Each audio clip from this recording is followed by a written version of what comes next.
भगवान की कथा रूपी प्रवृत्ति के, तो इसी में तो खटपट होगी।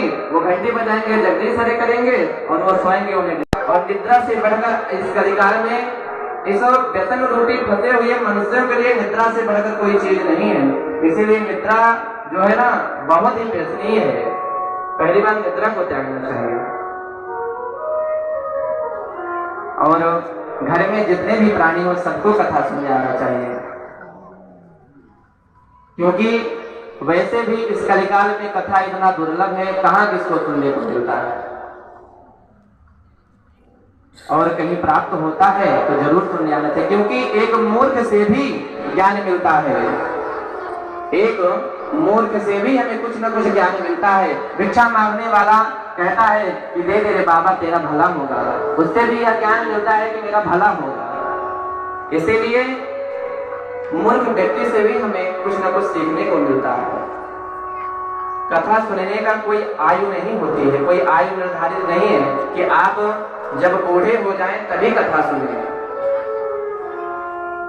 बूढ़े हो जाएंगे, शरीर जर्जर अवस्था में हो जाएगा, तब आप कथा कैसे सुनेंगे। अरे कमर दर्द कर रहा है, पैर दर्द कर रहा है, कहीं बैठेंगे तो घुटना ही दर्द करने लगेगा, बैठ ही नहीं पाएंगे कथा में, तो कथा कैसे सुनेंगे।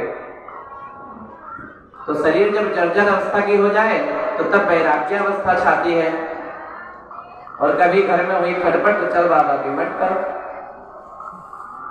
घर में किसी की खटपट होती है तो चल बाबा की मठ पर। अब बाबा का मठ दिखता है और फिर वहां मठ पे जाते हैं और सोचते हैं अरे बच्चा रो रहा होगा, मेरे बिन कैसा मन लग रहा होगा, उसका मन उधर है। तो फिर सोचे अरे मेरे बिन वो रह नहीं पाएगी, फिर से लौट जाते हैं। तो ये एक क्षणिक मात्र का वैराग्य है, ये नित्य का वैराग्य नहीं है, क्षणिक मात्र का वैराग्य। घर में वही खटपट तो चल बाबा के मठ पर, थोड़ी देर वहीं बिता लेते हैं। तो ऐसा वैराग्य किसी काम का नहीं। आप घर में भी रह करके अपने कार्यकलाप को देख करके भगवान की भक्ति कर सकते हैं। और जीवन की जो अवस्था होती है वह हमें बचपन से ही कथा सुननी चाहिए, परंतु जब हमारी एक अवस्था हो जाती है तो भगवान भी हमें दुत्कारने लगते हैं कि हे मूर्ख अब तो कथा सुन।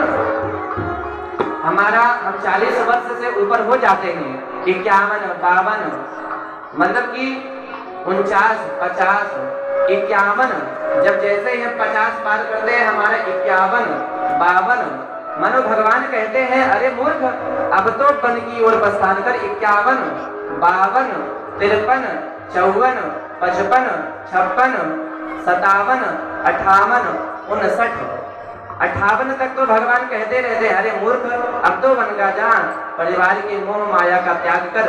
वन को जाने का तात्पर्य ये नहीं है कि आप वन में ही चले जाइए, आप घर में भी भगवान की और अपनी मति को बढ़ाइए, अपने मन को भगवान की तरफ लगाइए। व्यक्ति घर में भी रहकर भगवान की तरफ मन नहीं लगा पाता। इसलिए भगवान कहते हैं अरे मूर्ख 58 वन को जा, 58 वर्ष का हो गया तो वन को जा।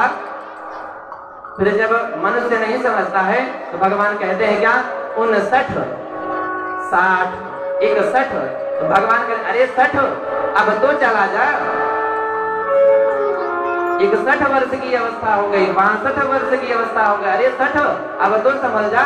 66, 67, 68, भगवान 60, 60, 60, 60 कह करके बुलाते ही रहते हैं और मनुष्य तब भी नहीं समझता। क्यों?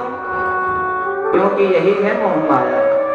जीवन की आयु व्यतीत होती जाती है, व्यक्ति को समझने का मौका नहीं मिलता। तो भगवान दुत्कारते हैं कि अरे 68 जब बीत जाता है तो जो व्यक्ति भगवान के इस अवस्था में दुत्कारने से समझ जाता है, जो वैराग्य को धारण कर लेता है, भगवान की ओर अपनी मति को कर लेता है, तो क्या भगवान कहते हैं 68 के बाद 69, 70 वो तर जाता है, वो तर जाता है। फिर उसे भगवान की कथा में अपनी मति को लगाने की आवश्यकता नहीं होती, स्वतः ही अपने आप जाती है। कथा हो रही, मुझे जाना है, मतलब सारे कार्य एक तरफ, भगवान का कथा एक तरफ, फिर जाना है तो जाना है।